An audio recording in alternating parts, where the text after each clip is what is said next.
Hi, and welcome to the Sheepwalk Ranch Fiber Mill. And I'm sitting in Susie's Woolworks right now, working on my Swiss Valet project that is actually for Valerie from Pure Swiss Valet. She's here in Texas. And I'm just really quick doing a swatch. I knit continental, so for those of you who aren't really sure what I'm doing, I don't even wrap my fingers. I just control my yarn with one. I can hold it between the middle and the ring finger, and I just knit away. So this is a fingering weight yarn, and I'm on a size 6 needle. And what this tells me is the ability to bloom is pretty evident with this fiber. So I can knit it real tight. I can drop down to a size 3 needle, but I actually like this on a size 6. I think I can make a sweater on a size 6. It's opening up the way that I thought it would, and it's not scratchy. So this is part 3 of the Swiss Valet project. So we're just getting warmed up, by the way. We will be doing some colors, etc. down the road. Valerie and I have been talking back and forth on this. But this is your Swiss Valet. And the Swiss Valet, it has this mysterious luster to it. You can't, it doesn't jump out like a mohair. It doesn't jump out like a luster long wool, but it's there. And if you really kind of look closely under the light, I can see that shimmer. But what makes this actually a little bit more special are the black polka dots. Sorry.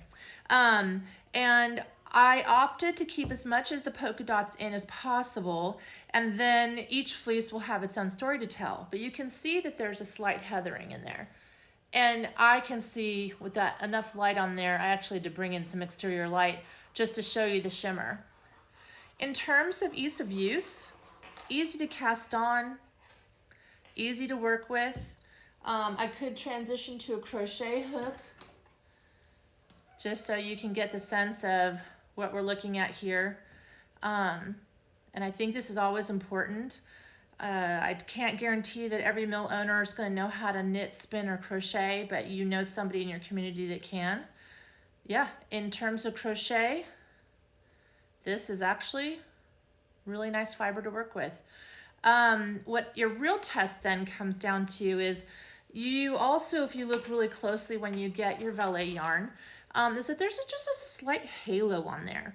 So halo can be good, it can be bad. In most cases, it's good. It's just there to add texture. But when you're working with something with halo, it also has the propensity to stick.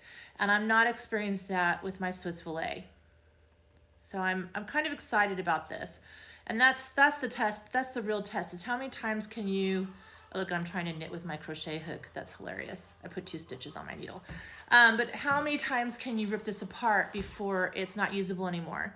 So you can actually, just on a fingering weight yarn, and let me show you, I don't know if you can see that, on the fingering weight yarn, you can actually drop down to a size 2 or 3 needle and make socks, or you can go as high as a size 6. Now 7, I would not recommend a 7 unless if you're, and this is also in US, US 7.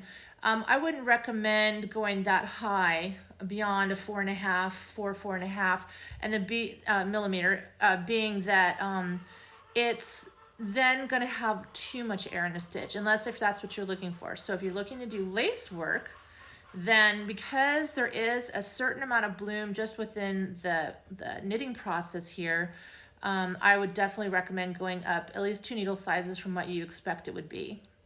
And it may actually continue to bloom for that. But I'm getting great stitch definition, very even, very nice to work with. So I'm gonna give it 2 thumbs up, and I'm gonna give it a 5-star rating. So Swiss Valet, who knew? This is fantastic fiber. I look forward to doing more with this. In fact, we're bringing 3 Swiss Valet home from her farm, and I'm very excited about that. We'll have 2 wethers and a ram. All right, so I hope you enjoy this, and thank you so much, and have a great day.